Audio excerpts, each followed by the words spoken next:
కృష్ణా జిల్లా మచిలీపట్నంలో municipal contract కార్మికులు నిరసన తెలిపారు. సమస్యలు పరిష్కరించాలని డిమాండ్ చేస్తూ నగర పాలక సంస్థ కార్యాలయం వద్ద ధర్నా చేశారు. ఈ ధర్నాలో కార్మికులు పెద్ద సంఖ్యలో పాల్గొని సమస్యలపై గళమెత్తారు. నెల వేతనాలు ఇవ్వకపోవడంతో కార్మికులు తీవ్ర ఇబ్బందులు ఎదుర్కొంటున్నారని సిపిఎం కార్యదర్శి బూరా సుబ్రహ్మణ్యం అన్నారు. అధికారుల నిర్లక్ష్యం కారణంగా జీతాలు పడని పరిస్థితులు నెలకొన్నాయన్నారు. ఉన్నతాధికారులు స్పందించి పెండింగ్ వేతనాలు విడుదల చేయాలని సుబ్రహ్మణ్యం డిమాండ్ చేశారు. సమస్యలు వెంటనే పరిష్కరించాలని సిఐటిగా రాష్ట్ర ప్రభుత్వాన్ని డిమాండ్ చేస్తా ఉన్నాం. ఈరోజు మచిలీపట్నం మున్సిపల్ కాంట్రాక్ట్ కార్మికుల 2 నెలల వేతనాలు వెంటనే చెల్లించాలని సిఐటిగా అధికారులను డిమాండ్ చేస్తా ఉన్నాం. ఈరోజు 10వ తారీఖు దగ్గరకు వచ్చింది. అక్టోబర్ జీతం కానీ నవంబర్ జీతం కానీ ఈ రోజు వరకు పడని పరిస్థితి.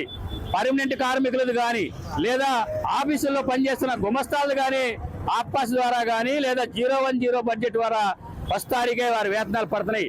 కానీ ఈరోజు పారిశుద్ధ్య కార్మికులు ఎండనక వాననక దుమ్ము ధూళిలో పనిచేస్తున్న కార్మికుల వేతనాలు మాత్రం 10వ తారీఖు అయినా 2 నెలల వేతనాలు పడని పరిస్థితి. కేవలం అధికారుల నిర్లక్ష్యం వల్లనే ఈరోజు వేతనాలు పడని పరిస్థితి.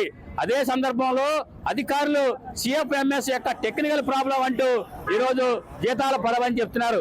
కానీ పర్మనెంట్ కార్మికులకు సంబంధించి కానీ లేదా అధికారుల గారికి సంబంధించి కానీ వారికి లేదా సిఎఫ్ఎంఎస్ ప్రాబ్లం అని మేము అడుగుతా ఉన్నాం.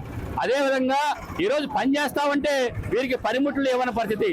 అనేక సమస్యలు ఉన్నాయి కానీ పట్టించుకోని పరిస్థితి.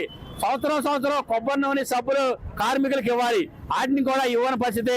కనీసం వేతనాలు ఇవ్వని పరిస్థితి కూడా ఉంది. అదేవిధంగా ఈరోజు నెల ఈఎంఐలు కానీ లేదా డ్వాక్రా కట్టాల్సిన కిస్తీలు కానీ లేదా కనీసం టీ తాగాలంటే 2 నెలల వేతనాలు లేవు. ఈరోజు అప్పులు పుట్టే పరిస్థితి లేదు. కాబట్టి అధికారులు స్పందించి వెంటనే వేతనాలు చెల్లించాలని సిఐటిగా రాష్ట్ర ప్రభుత్వాన్ని డిమాండ్ చేస్తా ఉన్నాం.